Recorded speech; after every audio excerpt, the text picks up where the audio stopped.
നമ്മുടെ ചാനലിലേക്ക് നമസ്കാരം. പോകാം വീഡിയോയിലേക്ക്. അതായത് ഇന്ന് ഞാൻ പരിചയപ്പെടുത്താൻ പോകുന്നത് സുജിമോൻ എന്ന് പറയുന്ന പുള്ളിയാണ്. ഇക്തൂസ് എന്ന് പറഞ്ഞ ബ്രാൻഡിൻ്റെ ഓണറാണ്.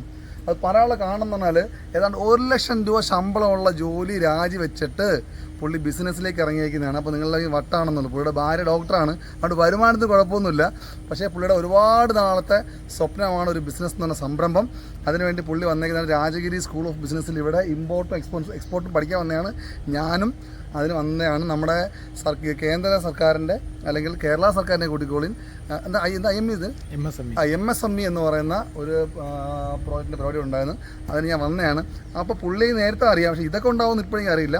അങ്ങനെ 60ഓളം പ്രോജക്റ്റ് പുള്ളി ഉണ്ടാക്കിയിട്ടുണ്ട്. അതിൻ്റെ ഉണ്ടാകുന്നതിൻ്റെ ഡോക്ടർ എന്ന് വേണമെങ്കിൽ പറയാം. അതിൻ്റെ എങ്ങനെയൊക്കെയാണ് ഉണ്ടാകുന്നത് എല്ലാം പുള്ളിക്ക് അറിയാം. അപ്പോൾ അതിൽ 4 പ്രോജക്റ്റ് ഞങ്ങൾ പരിചയപ്പെടുത്തുകയാണ്.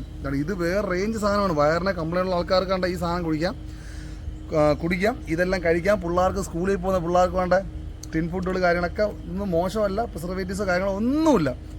അപ്പോൾ അതുകൊണ്ട് ഇതിൻ്റെ ബാക്കിയുള്ള ഫുൾ വീഡിയോ നമ്മുടെ ചാനലിൽ വരുന്നതാണ്. അപ്പോൾ ഇത് ഞാൻ ഇൻട്രൊഡക്ഷൻ വേണ്ടി മാത്രം എടുത്താണ്. അപ്പം പോകാം വീണ്ടും വീഡിയോയിലേക്ക്.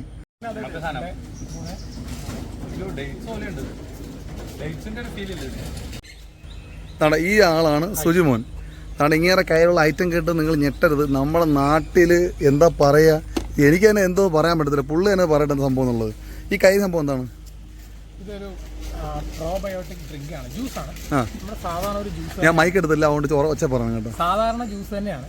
പക്ഷേ ഇതിന്റെ പ്രത്യേകത എന്താന്ന് വെച്ചാൽ നമ്മളെല്ലാവരും വയറിൽ ഗ്യാസ് ഉണ്ട്, അതാണ് ഇതാണ്, എനിക്ക് കഴിക്കുമ്പോൾ വിശപ്പില്ല, അല്ലെ ഇപ്പൊ കഴിച്ചതൊന്നും വയറ്റി പിടിക്കുന്നില്ല, ഇങ്ങനെ പല പല പ്രശ്നങ്ങളിലാണ്. അപ്പം ഇപ്പോൾ നമ്മൾ മാർക്കറ്റിൽ കാണുന്ന ഒരു പേരാണ് പ്രോബയോട്ടിക് കേർഡ് എന്ന് പറയും. അതായത് പ്രോബയോട്ടിക് തൈര്. അതുപോലെ തന്നെ വിദേശ രാജ്യങ്ങളിൽ ഒത്തിരി ഫേമസ് ആയിട്ടുള്ള ഒരു പ്രോബയോട്ടിക് ഡ്രിങ്കാണ് കേഫർ എന്ന് പറയുന്ന ഈ സാധനം.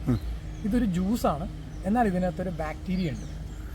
ജാതിക്കാനുണ്ടാക്കിയ ജ്യൂസാണ്. ജാതിക്കയുടെ ജ്യൂസിൽ ബാക്ടീരിയ വെച്ച് ഫെർമെന്റ് ചെയ്യും. ഈ ബാക്ടീരിയ എന്ന് പറഞ്ഞാൽ ലാക്ടോബാസിലസ് പോലെയുള്ള നല്ല ബാക്ടീരിയകളാണ്. ഈ ബാക്ടീരിയ വെച്ച് ഇതിനെ ഫെർമെന്റ് ചെയ്ത് കഴിയുമ്പോൾ ഇത് നമ്മളുടെ ഒരു ഗട്ട് ഡോക്ടറായിട്ട് മാറും. ഗട്ട് ഡോക്ടർ നമ്മുടെ വയറിന്റെ ഒരു ഡോക്ടറായിട്ട് ഇത് മാറും. അപ്പോൾ ഇത് നമുക്ക് വേണമെങ്കിൽ ഒറ്റ വലിക്ക് കുടിക്കാം. ഇതൊരു 300 ml ഉള്ള ഒരു ബോട്ടിലാണ്.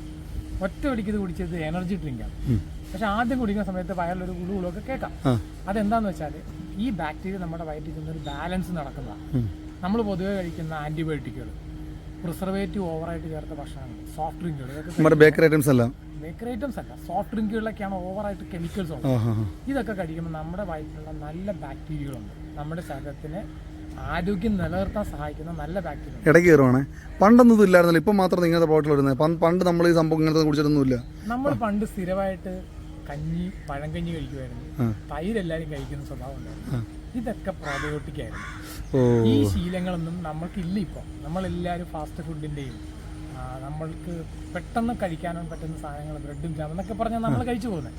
അപ്പോൾ ഈ നല്ല ശീലങ്ങൾ നഷ്ടപ്പെട്ടപ്പോൾ നമ്മുടെ വയറ്റിലുണ്ടായിരുന്ന ഈ നല്ല ബാക്ടീരിയ, പ്രത്യേകിച്ച് ആന്റിബയോട്ടിക്കിന്റെ ഉപയോഗം കേരളത്തിൽ കൂടുതലാണ്. ആന്റിബയോട്ടിക്കുകൾ കഴിക്കുമ്പോഴും ഈ നല്ല ബാക്ടീരിയയൊക്കെ നഷ്ടപ്പെടും. ഇതിനെ നമുക്ക് റിസ്റ്റോർ ചെയ്യാനായിട്ട് നമ്മളൊന്നും ചെയ്യാറില്ല.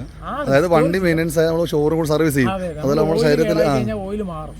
അപ്പം നമ്മളുടെ വയറ്റിലുള്ള നല്ല ബാക്ടീരിയ റിസ്റ്റോർ ചെയ്യുന്ന ഒരു എളുപ്പവഴിയാണ് നമ്മുടെ മച്ചാമക്കളാണ്ട് ഇക്തൂസ് എന്ന് പറഞ്ഞ ബ്രാൻഡിൽ നമ്മുടെ വന്നേക്കാണ് സാധനം. ഇത് ഭയങ്കരമായിട്ട് മാർക്കറ്റിംഗ് വരുന്നേ ഉള്ളൂ. മാർക്കറ്റിൽ ഇപ്പോൾ അവൈലബിൾ ആണ്, പക്ഷേ ലിമിറ്റഡ് ഷോപ്പുകൾ മാത്രമേ ഉള്ളൂ. അപ്പോൾ ഇതിൻ്റെ ഇമ്പോർട്ടും എക്സ്പോർട്ടും ഇതിൻ്റെ സാധനങ്ങൾക്ക് വേണ്ടി വന്നതാണ്. അതുകൊണ്ട് എക്കച്ചക്കമാനാണ് ഇത്. നമ്മൾ സാധാരണ അല്ല പ്ലാസ്റ്റിക് കുപ്പിയിൽ, ഇതാണ്ട് പൊട്ടുന്ന കുപ്പിയിൽ. അതിന് കാരണം എന്താ, ഇതിനകത്ത് നല്ല ബാക്ടീരിയകൾ ആയതുകൊണ്ട് ഒരുപാട് പൊട്ടിത്തെറിച്ച് പോകും. പ്ലാസ്റ്റിക് കുപ്പിയാണെങ്കിൽ ഫ്രിഡ്ജിൽ വെക്കണത് കൂളിംഗ് ആയിട്ട് കുടിക്കണം. പിന്നെ നമ്മുടെ പിള്ളേർക്കെല്ലാം നമ്മൾ ബേക്കറിയിൽ നിന്ന് അതും ഇത് വാങ്ങിച്ചു. മക്കളാണ്ട് നമ്മുടെ മത്തങ്ങയില്ലേ, മത്തങ്ങയിൽ നിന്ന് ഉണ്ടാക്കിയാണ്ട് ഡ്രൈ ഫുഡ് എന്താ പറയുന്നത്, മത്തങ്ങയുടെ ക്യാൻഡി. അതുപോലെ തന്നെ ഇതെന്താണ്, ജാതിക്കയുടെ മിഠായിയാണ്. അടുത്തതാണ് മകളെ, ഇതാണ് കിടിലൻ സാധനം. ഇതാണ് നമ്മുടെ ബനാനയുടെ ഫിഗ് എന്ന് പറയും. നല്ല നേന്ത്രപ്പഴം നമ്മൾ ഡീഹൈഡ്രേറ്ററിൽ വൃത്തിയായിട്ട് മുറിച്ച് ഉണക്കി പ്രത്യേക ടെമ്പറേച്ചറിൽ ഉണക്കി എടുക്കുക. അതിന്റെ കളർ നഷ്ടപ്പെടില്ല, അതിന്റെ ന്യൂട്രീഷൻസ് സെയിം അതുപോലെ ഇരിക്കും. ഒരു പ്രിസർവേറ്റീവും വേണ്ട. നമുക്കിത് 6 മാസം മുതൽ 1 വർഷം വരെ സൂക്ഷിപ്പ് കാലാവധി കിട്ടുന്ന ഒരു സ്നാക്കാണ്. കുട്ടികൾക്ക് സ്നാക്കായിട്ട് ബേക്കറിയിലെ ബിസ്ക്കറ്റ് കൊടുക്കുന്നതിന് പകരം ഇത് 2 പീസ് കൊടുത്താൽ നല്ല സ്വീറ്റായിട്ട് കഴിക്കാം. ഇതിൻ്റെ ഒരു നേട്ടം കൂടെ ഉണ്ട്, നമുക്കിത് വെച്ച് പഴംപൊരി ഉണ്ടാക്കാവുന്നതാണ്. ഇതൊരു 15 മിനിറ്റ് നേരം വെള്ളത്തിലിട്ട് വെച്ചാൽ ഇത് വീർക്കും. ഇത് വീർത്ത് പുഴുങ്ങിയ പഴം പോലെയാണ്. ഇത് വെച്ച് നമുക്ക് പഴംപൊരി ഉണ്ടാക്കാം. ഇത് ഞാൻ ചെയ്യാനുള്ള ഒരു കാര്യം, ഞാൻ കേരളത്തിന് വെളിയിൽ പോകുമ്പോൾ പഴംപൊരി തിന്നുക പറഞ്ഞാൽ മലയാളിയുടെ ഒരു നൊസ്റ്റാൾജിയാണ്. ഈ പഴംപൊരി തിന്നാൻ വേണ്ടി ഞാൻ 50-60 കിലോമീറ്റർ ട്രെയിനിൽ യാത്ര ചെയ്ത് പഴംപൊരി വിൽക്കുന്ന മലയാളി ചേട്ടൻ്റെ കടയിൽ പോയി പഴംപൊരി കഴിക്കുന്നത്. അത് പറയാൻ കാരണം കേട്ടാ, ഇത് എന്തുകൊണ്ടാണ് ട്രെയിനിൽ നിങ്ങൾ പഴംപൊരി തിന്നാൻ വേണ്ടി 60 കിലോമീറ്റർ യാത്ര ചെയ്യും? അതിന് കഥയുണ്ട്. അത് ഞാൻ ഇൻട്രൊഡക്ഷൻ തരാം, നിങ്ങൾ പറയണ്ട എന്താ കാരണം എന്നുള്ളത്. ഈ പഴംപൊരി നമ്മുടെ നാടിന് പുറത്തേക്ക് കിട്ടണമെങ്കിൽ കേരളത്തിലും തമിഴ്നാടിൻ്റെ ബോർഡറിൽ മാത്രം വിളയുന്ന ഒരു ബനാനയാണ് നേന്ത്രപ്പഴം. ഇത് കേരളത്തിൽ പുറത്ത്, തമിഴ്നാട് കർണാടക ബോർഡറിൽ പുറത്ത് ഒരിടത്തും ഉണ്ടാവില്ല, വേൾഡിലൂടെയും കിട്ടില്ല. വലിയ പാടാണ്. കുറച്ച് മലയാളി ഇപ്പോൾ ഓസ്ട്രേലിയയിൽ പോയിട്ട് നേന്ത്രപ്പഴം കൃഷി ചെയ്തിട്ടുണ്ട്, അല്ലാതെ ഒരിടത്തും കിട്ടില്ല.